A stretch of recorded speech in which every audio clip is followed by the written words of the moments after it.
2 जून रोजी NIA ने भिवंडीजवळील पडघा बोरिवली गावामध्ये छापे मारले. दहशतवादाशी संबंधित असल्याच्या आरोपावरून त्यांनी आतापर्यंत 16 जणांना अटक केली आहे.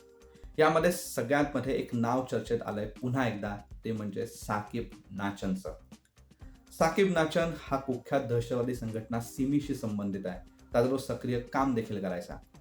या साकीब नाचनला आत्ता 2002-2003 मध्ये मुंबई रेल्वे बॉम्बस्फोटांमध्ये सहभागी असल्याच्या आरोपावरून अटक झाली आहे आणि तो 10 वर्षांची शिक्षा देखील भोगतोय.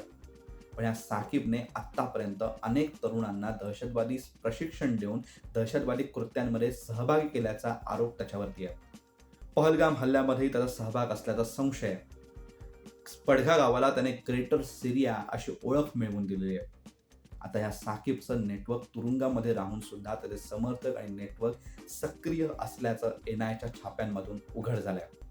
आता हे नेटवर्क किती खोलवर रुजलंय हे उघड होणं महत्वाचं ठरणार आहे.